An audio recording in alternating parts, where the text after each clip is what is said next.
Right, so I'm a lawyer for the government. I'm also, no, this is not a bad thing right now. It's a good thing. They're one of the better governments. Yeah. I work for the legislature in D.C., and basically we've been in a sort of massive process to re-engineer how we draft and pass laws, and then ultimately get them into the D.C. code. Sort of one thing at the beginning, because I've already gone through this a couple times today. When I say code, it's ambiguous. It means two different things. It means code as like the laws, like the United States code or the DC code or the California code. That's one version of code, and that's one that I'm most familiar with. But there's also code that developers use, which is sort of a totally separate domain, but there's actually a lot of similarities between the two.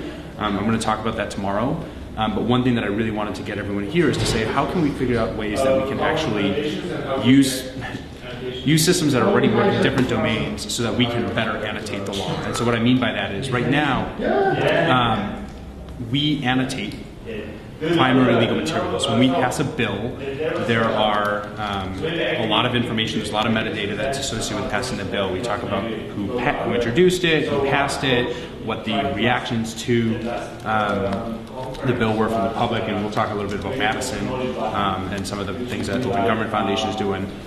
Then once the bill gets into law, then agencies will actually execute it, put it into regulations, and then they're going to do actual administrative actions on it, and then the courts will interpret it and apply their own meetings. And there's a lot of opportunity, I think, for us to rethink the way that we annotate law. And sort of right now we just say, okay, well, here's the case, and here's sort of what the case held, but that's in a separate space from the text of the law itself. And so maybe there's a way that we can use annotation systems and annotation concepts to better do what we do. So I'll stop. So just a couple of clarifications. Sure. Or scoping questions. Yeah. Like a couple of examples I could think of would be, okay, obviously I'm a lefty, so for me it would be being able to, I'd like to be able to annotate or have somebody annotate a bill and say, this was authored by this company or this lobbyist or this senator who got money from these people, and basically to unfold where the particular interest for any particular passage in a law, what the trail is, why are they interested in that thing, and then down the line from what you said, any particular passage. When was this cited in a law case? When was this? What's the? I forget the term for when something's on. It's been decided by a court, and so what's that term? Adjudicated. Yeah. Right, but basically a precedent. That's the word I was looking for.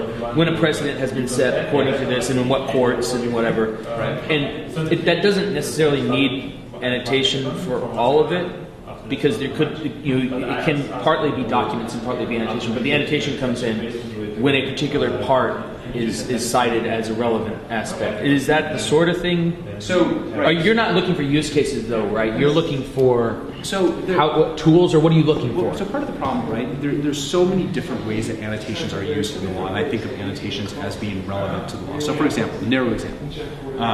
Let's take the judicial opinions, right? So there's an opinion of a court that interprets and gives meaning to words that the legislature or the executive has passed. You'd want for that annotation to exist somewhere that people would be able to access it. But then there's also annotations that would be useful on top of that court opinion, right? So people will annotate that. They'll say, what does this opinion mean, right? So yesterday there's the McCutcheon decision about campaign finance, and basically everyone immediately jumps and tries to say this is going to have huge ramifications for campaign finance. Ideally, you'd want to be able to have a space where people could be able to communicate and annotate the cases, but have that also linked back to the code. So there are lots of different domains in which this could be useful, and I'm not necessarily trying to capture all of them right now. I have a specific, so I have my own specific use case, but I'm more interested conceptually about how annotation and law can work together, and sort of where we should go next, and what we should be thinking, how we can be thinking bigger about this, because what Madison is doing right now is sort of what you started out with. You have a bill, you want to see the text of the bill, these are the either this section stinks or this section is awesome, I want to see this changed, or this is coming from Jack Abramoff or whatever it is, right? Like you could do all that annotation, but then how do we take it to the next level and say, once it's become law, what does it actually mean? How should people, what's the infused meaning with it? And so another example, interrupt me if any of this is like way too confusing or abstract. So one of the things that happens in the legislative process is we include definitions, right? We're our own lexicographers. We say the word X means Y. And what happens is that proliferates throughout the law, right? So you might actually make one discrete change in one section of the code. You say now person includes corporation, but that means that throughout the code you're going to see person means corporation, and so you not only have fuzzy anchoring in the context of like, well, maybe this section changes, but maybe that context permeates throughout the body of law. And so annotation becomes a much harder thing because you want that to be able to not just identify sort of obviously this section has been amended, but this section has meaning in different spaces and different contexts as well. And so that there's a lot of there's not very deep thinking yet about annotation in the law. There's some sort of applying old methods to sort of new problems, right? So Fast Case is a competitor to Westlaw and Lexis, and they put together they have databases of the legal opinions. And one of the things they did is called Bad Law Bot. They said, okay, well, let's take a look at how many cases are actually cited by the courts and how many are not cited by the courts. And so if they're not cited by the courts, presumably that means they're bad law. And so that's kind of an interesting way of applying, sort of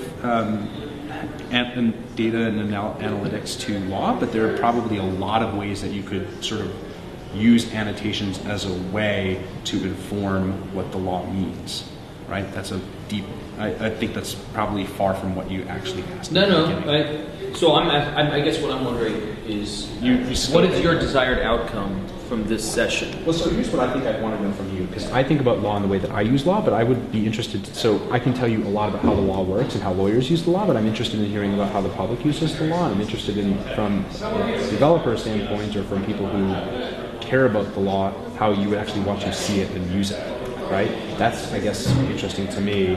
And frankly, as someone who helps draft laws, I want to make sure that you capture as many of those as possible. I think Greg from SSRN, we've got a pretty good sized legal scholarship network. Yeah, absolutely. And so I think that you're right. You could take kind of the separate parts and then bring them together with annotation, but that's kind of the kindergarten level. Yep. I mean, take and then bring in some of the background material to make it more accessible for certain people, and then I would be interested in then taking it even further, where within SSRN we've got a couple 100,000 legal scholarship papers to then say, through annotation, look at this if you're looking for the extension of this argument, or this, something as simple as Sarbanes-Oxley, here's the law and here's how it applies to accountants. So you start to bring in a number of disparate groups that have no real interest in the law, right, but through annotation we can take and bring in, corral these other types of resources to make it a much more expansive ecosystem. That to me would be kind of exciting. Do you mean that from one part that has been annotated, say for instance one word, then you expand from there, finding more documents that are somehow related to that specific annotation? So there's a lot of places like LII, at Cornell and other places, and they basically do a great job of linking cases to papers and stuff like that. And so that's kind of simple mapping. I'm actually talking about using some knowledge either from people who are creating the laws or people who are researching the laws through an annotation to give context to some of this other material. Is there any ontology for that's what I was, because what you said requires somehow some degree of formalized knowledge in the form of an ontology, because if you just have a controlled vocabulary, that's easy for humans to consume, but it's hard for machines to use. Whereas if you have an ontology, which is based on description logic, it has some degree of formality that makes it possible for machines to consume and use it in a more automatic way. Right. Well, and so one of the things that, and this is sort of a deeper challenge that I think exists in the law. And I don't want to waste too much time here talking about it, but one of the challenges that exists in law is that it doesn't map perfectly into the machine space, right? Because it's socially contextual and it's dynamic, right? So like you can say this is how something is going to compile with a computer, and you can build all the systems and there might be edge cases, but what's weird about the law is that it literally changes over time, and it can change based on purely external factors, right? You have a new court and you have a new decision based on the same facts and the same law, but now they've just changed their minds and they're going a different direction. Or you could have politicians who get elected and elections have consequences, and now they want to change the law in a dramatic way, and you have to sort of say, all right, well, how does that affect the previous article? So you have a scholarly article that was written about Sarbanes-Oxley. All of a sudden, you've got a new law that amends Sarbanes-Oxley. Well, what does that mean for the scholarly article? Does it still work? Does it not work? And that's where annotation becomes really rich that's what lawyers do, is basically try to figure out what the law really means. But it would be useful to think of annotations as a way to sort of democratize that. I thought lawyers were convincing others with it. Well, we convince ourselves. We try to persuade each other. I think there's a real demand for it. I work on News Genius, which is the Rap Genius extension that sort of covers all other texts. And so 2 examples. One, we have, it sort of started as everything random on Rap Genius. We'll put on News Genius and then decide what it is. And so we have a list of the top most viewed songs on that channel on News Genius. And one of them is renters' rights. And the other is the Apple terms of service. And that, iTunes terms of service. And the issue with that was, it's important. No one reads it. Everyone should read it. Why don't they read it? Because it's just like this gigantic thing that no one knows what's important. But if someone annotates the important parts and you can go through and it turns it into stuff like, here's what you're agreeing to, that is very appealing. An issue that you brought up is Apple changes the terms of services all the time. And so we were faced with this issue of, okay, now we have to go in and change the text, or how do you annotate a change? And so that's something interesting to consider. And then we actually just recently worked with the General Services Association at OpenGov. And what they did is they partnered with small businesses to help them, apply for grants and just give them access to, basically legal documents that they might not understand without hiring a lawyer. And so what we do now, as Tom showed in the presentation, is you can embed legislation. So they took the official legislation describing this program and they annotated it themselves and embedded it on the site. And it was, people covered it, and a lot of the tweets were like, whoa, I get what this means. And it's, there's a place for legal jargon, and that's necessary. But there's also definitely, how do you take that and actually make people understand it? And so it goes even beyond lawyers communicating with each other. But these are just fundamentally very, very crucial texts to understand. And people don't understand them, and people don't want to read them. And they don't want to read them probably not because they're not interested, but just because they can't access. And so it really is about democratizing what you're signing every single day when you buy something on iTunes. That's huge. And I'm sorry, remind me of your name. Liz, yes. I'm Doug from W3C, which is a web standards organization.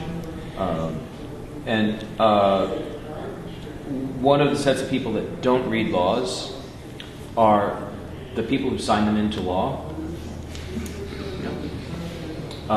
They aren't reading these bills, and because they're huge, and they rely on gists and things like that.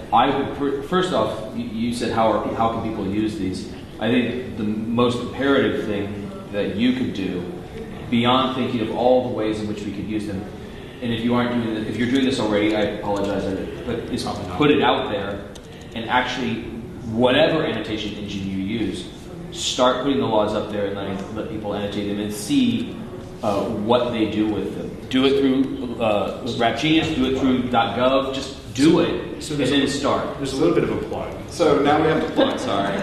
So Chris and I both work for OpenGov Foundation, and what we do is exactly the thing you just said. Okay. So we take city and state codes and bills and put them online for free for everyone in the area, and you can go and you can comment on them, and you can annotate them, and you can do all of these things that you're talking about, so you can have that sort of direct democracy built in. We're working on the tools so that the lawmakers also get the actual content of those bills, and then you can see the changes that they're making to the bills over time, some of the things you brought up earlier, and some of those moving pieces. So that's kind of Is this open source or is this? Of course it's open source. Yeah. Not of course. Yeah, no, it is open. You don't know me yet. I understand. GPL2 all the way. Yeah. So, I mean, that to us is the big thing. And then going back to the other thing that you mentioned too, which is a big pet peeve of mine, it's not just that people don't have the time and don't want to read it. It's that most of Americans, the majority of Americans, have a reading grade level of 9 and below. That's like 60% of America. That's tough. They can't read these documents. They physically cannot read them. And so without another layer on top, without that annotation layer to like give a general sort of text to the people, it's meaningless. They're being governed by laws they can't read. So let me unpack that a little bit, because I was thinking about this issue just sort of conceptually. And there's a plain English movement in the law, Yes. and it's a good thing, and it's it's long overdue. But there is a bit of there's something lost in it. So you're going to suggest that you have the plain text version and the annotation, and you link between the legalese version of that and So which part is which? I think of this as, I think it can be intrinsic. But so one thing that I find really interesting is in coding, it's very common, and I do a little bit of coding on the side. It's normal to comment and to document within the code, right? It's like you see the / and you know that's not actually code, but it's a comment, and it's supposed to be guiding for the public and for somebody who's looking at it later. You don't want to necessarily write code in comments. You want it to actually do the things that it's supposed to do and meet all of the mechanical requirements. And so sometimes it's not enough to simply say, well, I'm going to use individual, because by using the term individual, I'm explicitly excluding corporations, right? So like when you're doing that, that's a deliberate choice in the drafting process, but maybe you don't necessarily need to spell that out in the text itself, but you'd want to annotate that for somebody who isn't necessarily in the know, so to speak, or part of the sect of lawyers, right? I guess maybe I was coming at it from a different angle, that maybe having the plain text version and having the legalese version, but having creates something explicit, but having the correspondence between the two. This passage of plain text corresponds to these passages in the legalese, So with the implications spelled out in the annotation. So it would be an annotation. So a lot of courts already do this. So, for example, the Supreme Court includes what's called a syllabus, and the Ninth Circuit includes what's called a summary, and a lot of the courts that do few cases do summaries. The Supreme Court is actually probably one of the best at this. They have the very first thing that you'll see when you look at a Supreme Court opinion is the first 3 pages are just a description, not the actual opinion, but a description of what the opinion ultimately decided. And then you have the judges, or the justices in that case, actually, in their own words, holding whatever their opinion on the law is. And so there is already an expectation in some spaces for this sort of plain text explanation, or at least an executive summary of what the law is. That hasn't made its way into legislation. There are documents that sort of get at that. So a committee report is a good example of something that's kind of that way. It provides context to a particularly big piece of law. So when the Affordable Care Act, just to name one, or when there's a budget bill, or when there's a bill amending a small portion of the law, there's almost always a committee report that provides a narrative and a background and a description of what the law is supposed to do, its ultimate purposes. But those are usually separate documents. They're always separate documents, but they're not necessarily referenced or even intrinsic to the ultimate text. I love the idea of discussion around annotations, even if they're on plain text documents, because my experience has been, even if you consider it a plain text document, if you are embedded in this world, it's very hard to step back and be like, does this still make sense to someone who doesn't understand it? So I was a math econ major and actually got into Rap Genius because I, for fun, was uploading Ben Bernanke statements. And I was doing this and I was going through it and I was like, I don't really even know what I could annotate because he's the most transparent Fed chairman ever. So there's nothing to say here. And then of course I would talk to my friend who knew nothing about economics and they'd be like, I don't understand anything that he just said. Whereas I was like, clearly, this is that. And so even, if you, as a lawyer, turn it into ninth grader language, it still might not be clear because something that is very obvious to you, I think there's really something to benefit from making an annotation and then being able to have someone come in and be like, I still don't get this. And so I really like the discussion element that people were bringing up today. I think there's a lot to be said So about can we that. go back to the ontology concept? Because one of the things that I wanted to explore with this, and this is something that I don't know enough about the technology, and I'm not a math major. I took calculus, but that was the extent of it. I wondered whether or not we're thinking of, so there's a deep discussion in legal informatics circles about the idea of linked data and trying to create ontologies and that sort of thing. But I wondered whether or not it would be sort of smarter to approach it from the other side, which is to say, let's not necessarily answer up front or ex ante all of the ontology, but try to infer what this means based on other people's annotation. So if there was a rich enough annotation environment and a rich enough ecosystem that you could say, oh, this looks like this is a case about tenants' rights, or this looks like this is a case about contracts, would that be something that is feasible? Would it make sense to do it that way?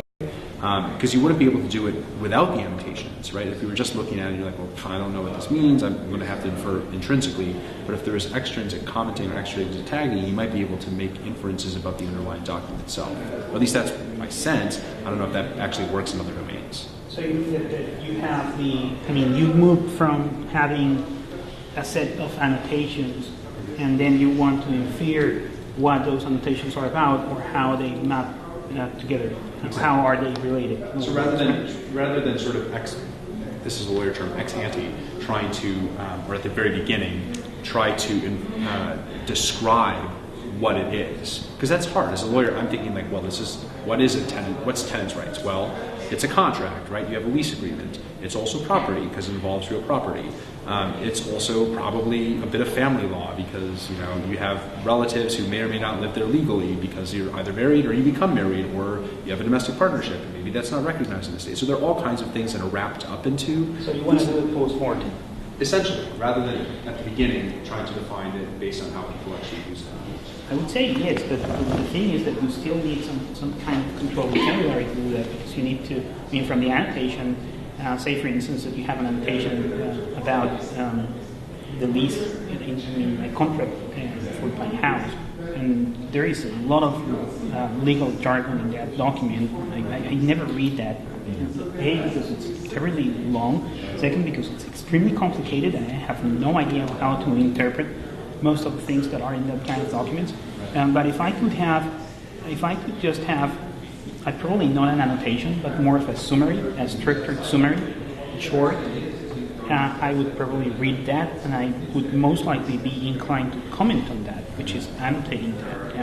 As for so what you're saying, I want to make sure I capture this. So what you're saying is that if there was actually a summary, or actually an easier or more accessible version of the law or the legal document, you would be more likely to annotate it than if you just present the primary material if you itself. present it with the content as it is, you would never read. Interesting. I never read. That's true. If someone tells me you have to pay 2 months in advance, it's this much money, I just put the money up front and I just put my signature on the document and I really don't even ask. But if you just find a way to give me a well-structured summary, then I'm putting this out there because I want this to be memorialized and thought through. So the Congress and a lot of jurisdictions have these policy statements. In Congress, it's called the CRS summary. The Congressional Research Service puts out basically a really short description of what the bill does. I wonder whether or not if you created the sort of summary space, whether you'd get really good comments based on what CRS summarizes versus the actual law. So if you did both, right, you did like if you did an A/B test, right, you say here's the law annotated, here's the CRS summary annotated, whether you get more rich discussions around the summary versus the underlying. I'll give you an example. For instance, the Cochrane collaboration, they do evidence-based medicine. And they are the largest collaboration of evidence-based medicine. So they do systematic reviews and that kind of things for clinical trials. And they have what they call PICO, which is a population intervention outcome, something, I don't remember exactly what that means, but something along those lines. The thing is that PICO is just a structured format for the summary that is mandatory for each and every one of the documents that are being produced by this group, right? And bear in mind that this group, they do produce systematic reviews for instance, specific conditions like asthma and that kind of things. They do produce systematic reviews for treatments and what they call best practices in medicine, that kind of things. So all of these this is a huge ecosystem of documents which are deeply interrelated one to each other, right? But they don't really know how are these documents related to each other. So they came up with this idea of PICO. And PICO is just a structured format for a summary. And they have a very light ontology on top of PICO, which is basically a flat control vocabulary, nothing that you don't have by now. I'm pretty sure that you have already that kind of resources.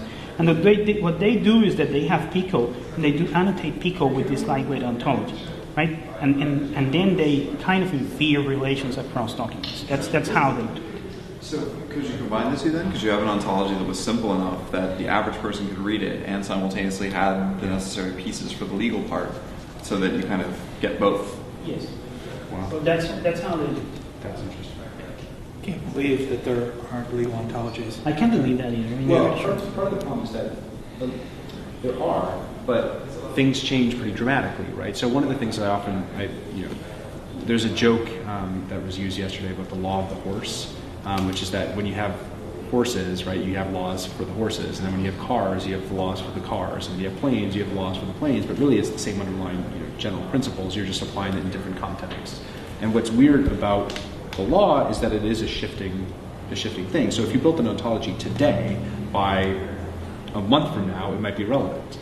Because the internet changes everything, right? So now before the railroads, the Commerce Clause didn't mean that there's a national government which has broad authority, and then railroads come along and people are able to traverse the country easily, and now the Commerce Clause means that Congress has a lot more power. Then it goes even further. Then you have Affordable Care Act, and the Supreme Court says that okay, now we can there's a question about whether you can tax as for health insurance, right? And boom, now Congress has broad authority, right?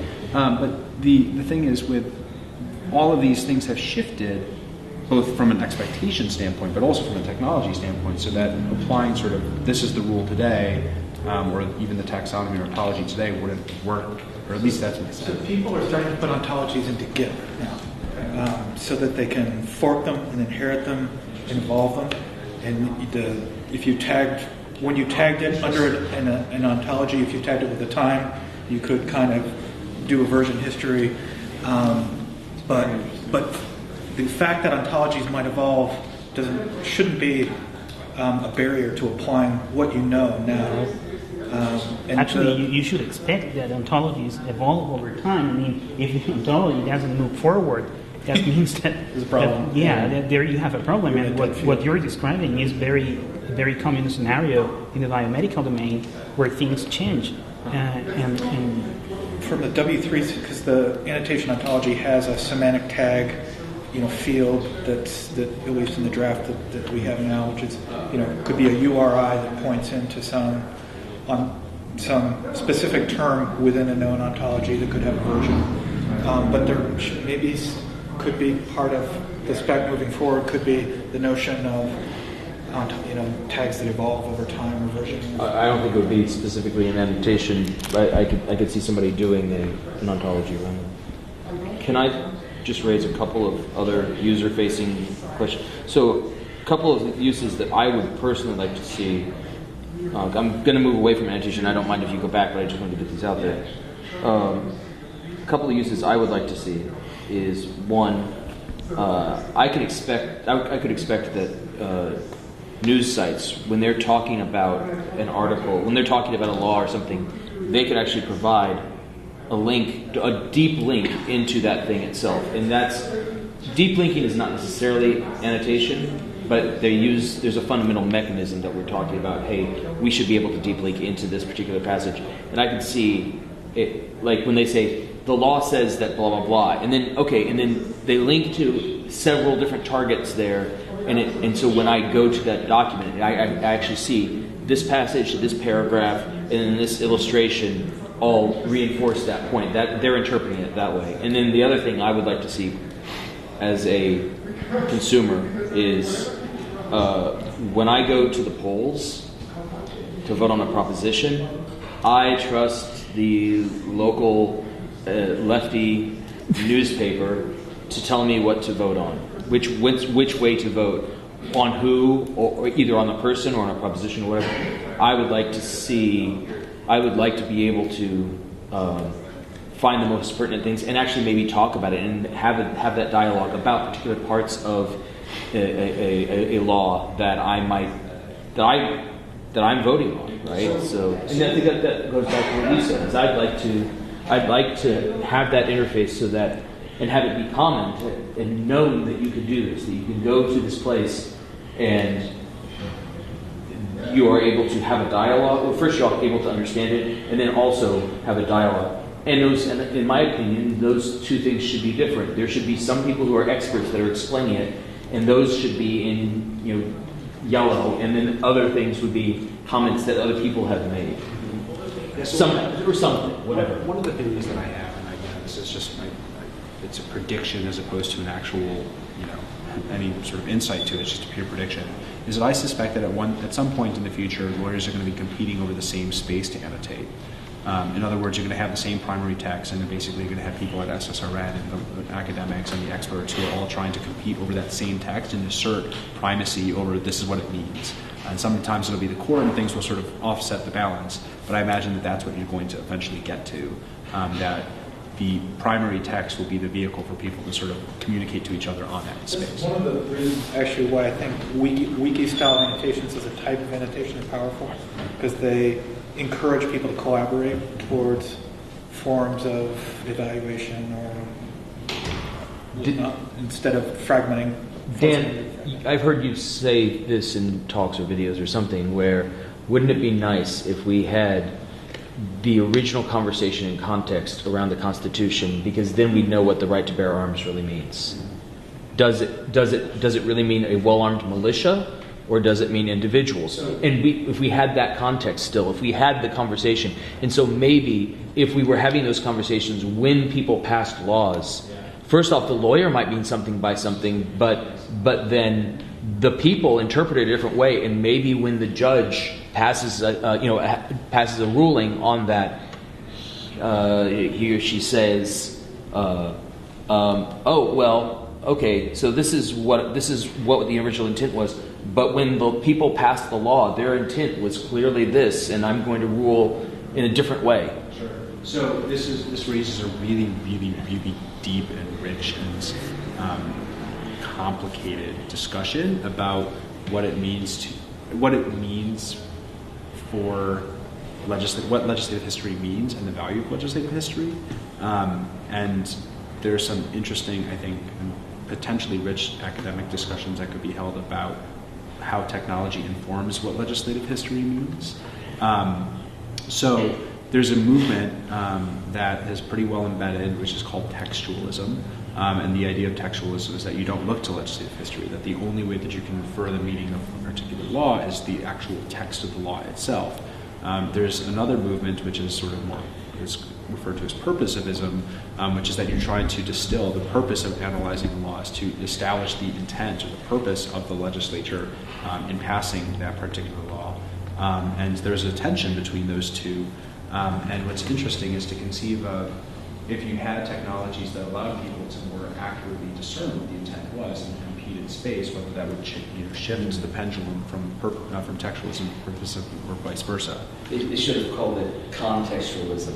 Right. Sure. Constitutional. Context and against textism. And we actually had a meeting. Congressman Issa was there, and we were talking about this. And one of the conversations that we had was, would it make sense for committees to actually annotate the draft prints, right? So you've got a print that comes out of the committee, and rather than having a separate standalone committee report, that you'd actually be able to annotate that law directly and have basically a comment on a commit, right, to the change in the law. Not to forecast too much of my conversation tomorrow, but that's a rich topic that annotation done right could actually provide greater context for what the law means. And theoretically, a legislature could choose to make that part of its intrinsic to its legislative process and say, we're actually going to put a placeholder, right? So James Madison says, I think that the right to bear arms means individualism, and you could individual rights, and then you could have somebody else say, no, I think that's crazy, Jim, like this is what it's going to mean, and then you could actually have the two sort of dialogue it out and then figure out at the end, oh, this is what prevailed. That's theoretically possible. Right now it happens and it's mediated through the context of the floor debates, but it's not as interactive and you can't infer what other people meant. So you could theoretically have people go, or right, on what a particular provision means, and that could theoretically inform what a judge would do with that. So I think that's brilliant. I think that you're right in that the annotation process could shift the culture of lawmaking in a way that fosters accountability and also substantive engagement. Because, I mean, let's face it, debates on the House floor, 2-minute speeches, that's not, like I'm at my high school debaters can get on that level. That's not great. And so I think that, you know, it's obvious that we're not going to get a fixed ontology. Like it's by nature dynamic. But I think an opportunity is to have a hierarchy, like in essence a legal stack, to put the different analytical puzzle pieces together and jump between the different layers. You know? And so you can have the code and then the CRS summary or interpretations, applications on top, you know, maybe branch it off into expert commentary and summaries, informal reactions, and so on. And I think that's a way to both foster substance and also maximize accessibility to the general public discussion.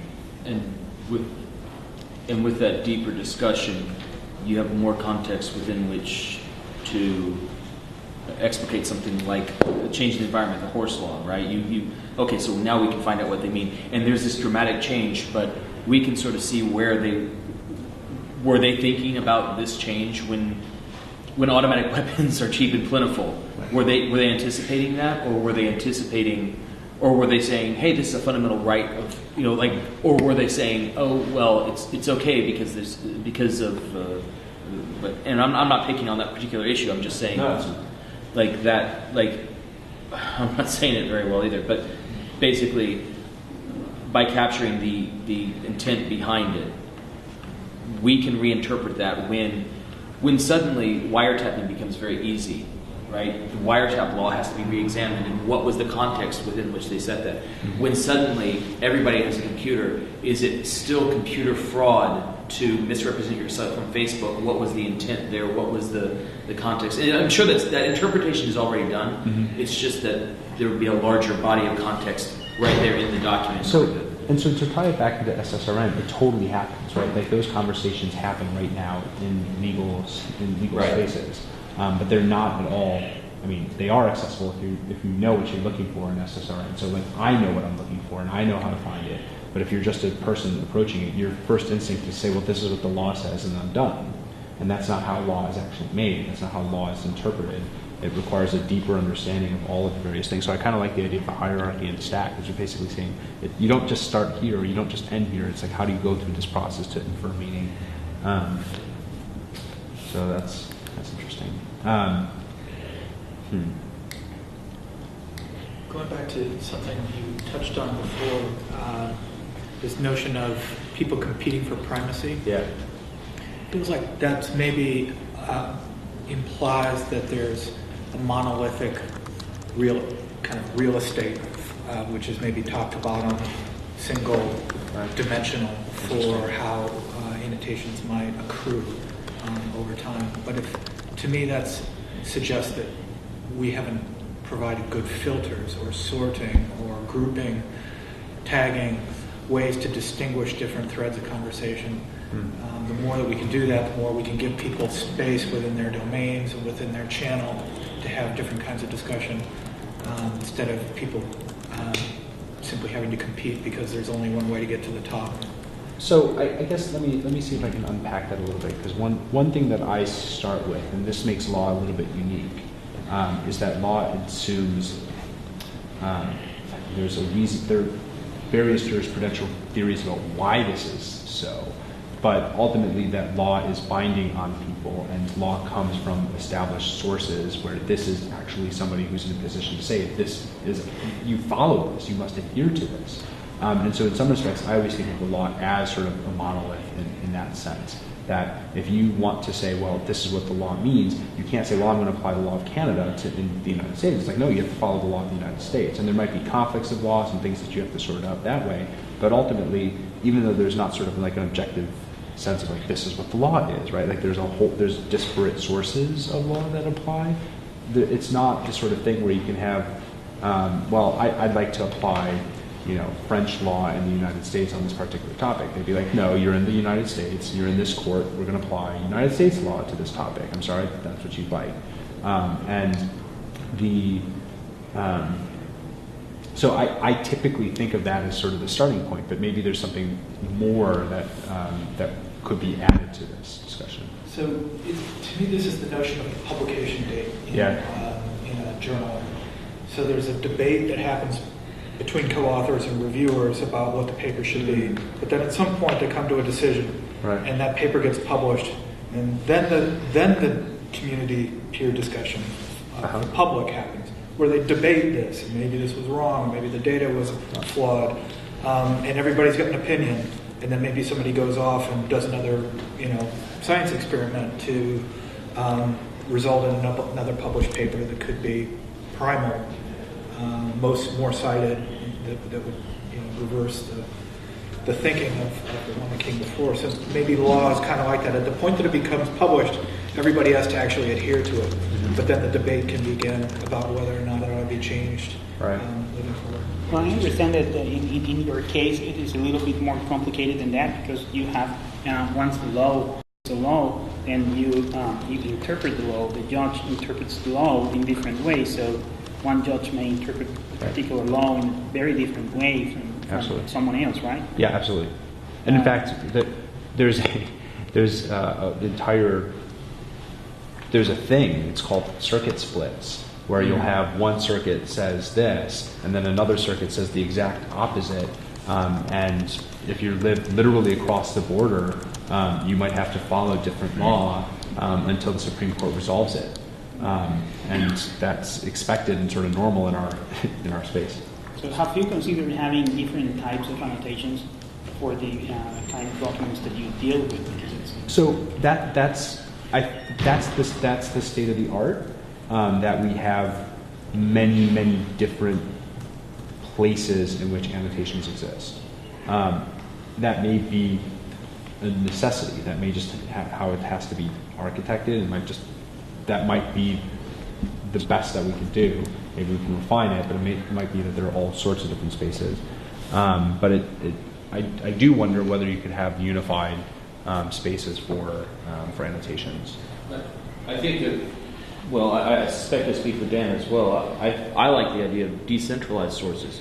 So you can have these particular domain experts who are talking about one and have lots of different interpretations. You have a liberal interpretation, you have a conservative interpretation, you have a people who have different topic issues have different interpretations, and that's where the thousand flowers are going to bloom, right? So having all these interpretations, and then it comes down to, because ideally you want to have lots and lots of annotations, lots and lots of opinions, and sort of try to get the zeitgeist from that, so that maybe there could be one source that maybe the government would maintain this, that these are the things that we have actually, this is law. This is law, and this is the stuff that we think is the most relevant, and we've pulled it from all these different annotation sources. And then there was something else that occurred to me when we were talking about jurisdictions and you were talking about circuits, and I thought, I was thinking about how some laws get put in, they get a foothold in one state, and then they start spreading around, for good or ill, laws tend to spread. And so it would be interesting to me as a voter, if I'm going to vote on something, seeing not only so this law comes from this, there's these other precedents out here, and these were the implications. These are some news stories. So it's funny that you say that, because this is a legal fiction. We actually have this whole thing called the legal fiction. And the legal fiction is that the legislators, when they pass laws, are assumed to know all of the interpretations of a previous law. So if there has been a law that passed in another jurisdiction, you take the entire body of laws that interpret that particular law when you enact that in your state. So you're sort of buying the whole thing as if there was an initiative that came into your state and it actually came from another jurisdiction. You're presumed to know that. That would be nice to explicate. Yeah. One of the problems too, though, I was talking with the guys at the Harvard Law Clinic about this, is that without an ontology, without having a higher level to interpret the law, you can't compare apples to apples on law. Like a lot of cases, like places define the fundamental elements of law so differently. Like in Louisiana, use Napoleonic Commonwealth laws. Well, even basic things like the concept of a day. Is a day 24 hours? A month? A month, is it 30 days, or is it a particular month, or is it these overarching concepts can vary so dramatically, not even just between individual states, between individual cities, but within an actual section of law. Like some places the definitions change depending on the section area. So there's so many fundamental elements without, even beyond an ontology, sort of a primal, logical system of how law exists. It's almost impossible to do. You do see sample legislation that gets spread, where you'll see a bill start showing up over and over again. Trying to sum up. Sorry, I'm So how do we sum this up? I think that what you're describing. Good luck. Law is complicated. Somewhere. Yeah, right. But we need to annotate. I think we could break it into a couple of different topic areas. We talked about applied sort of public-facing interface stuff. We talked about the idea of ontologies and their role in interpretation. I think that the overarching thing I got from it, and this is my interpretation, the overarching thing I got from it was that all of these dealt with the interpretation of the law and exposing it to the people, to either the public or to the legislators, so that they would be better informed about the context. I would say that you made a clear case for it as a manipulator on top of that kind of documents, because what you guys were describing, including you, is kind of mainly that case for the data, for which you definitely need methodologies. And there was also the aspect of aspirationally this could change practice. So I will tell you guys, David's going to do a talk tomorrow, and then we'll probably have another breakout group around this if any of you are interested in joining again. Cool. Yeah. Thank you very much. This is awesome. Thank you.